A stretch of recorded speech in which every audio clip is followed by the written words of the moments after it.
皆さん、こんにちは。グレイスカウンセリング心理カウンセラーの金尾美穂です。いかがお過ごしでしたか？皆さんは、あの人はなんであんな状況の中なのに頑張りきれるんだろう。自分もあんな風になれたらなーって思うことがありませんか？誰の人生でもうまくいかない時ってありますよね。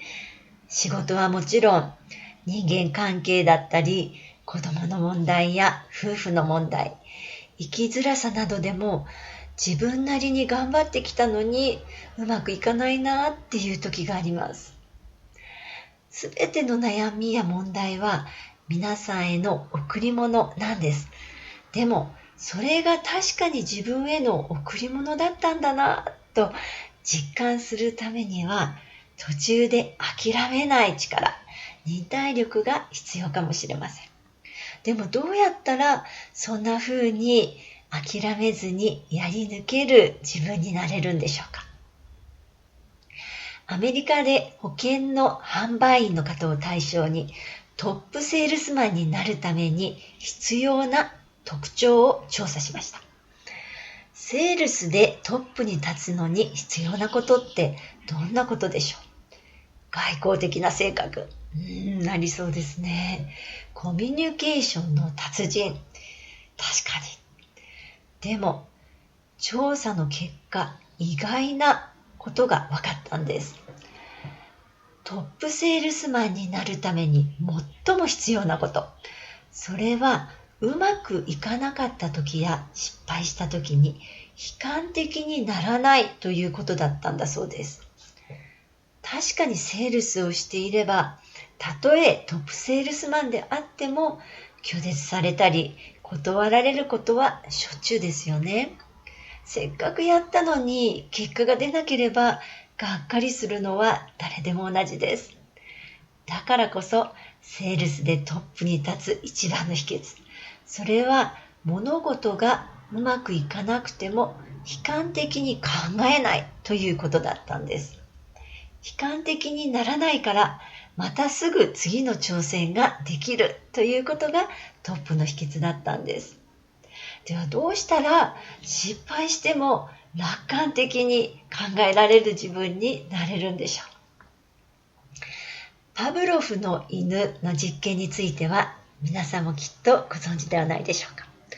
パブロフの犬の実験というのは、毎回予告のベルを鳴らした後に犬に餌を与えるということを繰り返すと、そのうち犬が学習してベルの音を聞いただけで、ご飯の時間だと考えてよだれを垂らすようになるという条件反射の実験でしたよね。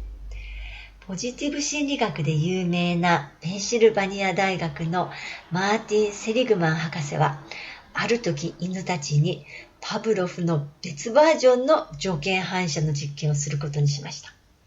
それは予告のベルを鳴らした後、餌の代わりに床に弱い電気ショックを流すというものだったんです。ビリビリするのは犬だって嫌ですよね。でも箱の反対側に行けば電気ショックを逃れられると犬たちに教えたんです。ところがいざ実験を始めてみると大失敗に終わりました。いくら予告のベルを鳴らしても犬たちが全然逃げようとはしなかったんです。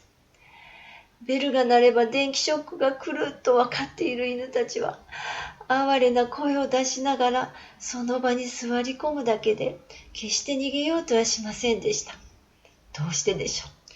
実はトレーニングのミスで予告のベルと電気ショックの関係をきちんと理解できるまで学習させてなかったんです。だから犬たちは何をやってもどうせ電気ショック変わらない、無駄だと無力感を覚えてしまったんです。本当は電気ショックの悩みから逃れる道はあったのに、自分たちは無力だと犬が学習してしまったために諦めてしまったんですね。皆さんはご自分が褒められて育つタイプだと思いますか？それとも叱られることで育つでしょうか？もちろん両方に良さがありますよね。でも物事がうまくいかないときに責められるのと大丈夫だよと励まされるのはどっちがいいでしょう？頑張ってもうまくいかないときは誰だって励ましてほしいですよね。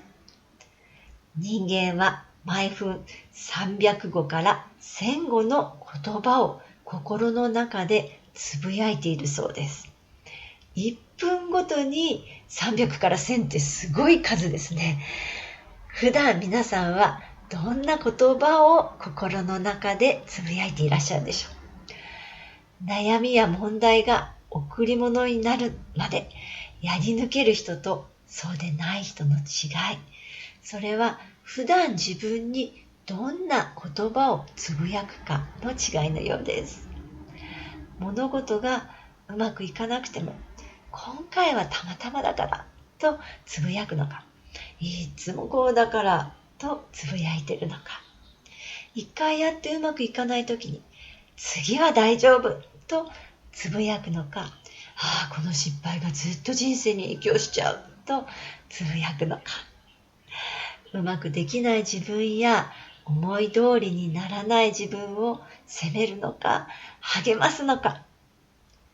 誰だって失敗したり思い通りにいかないときに責めるよりは励まされたいですよね。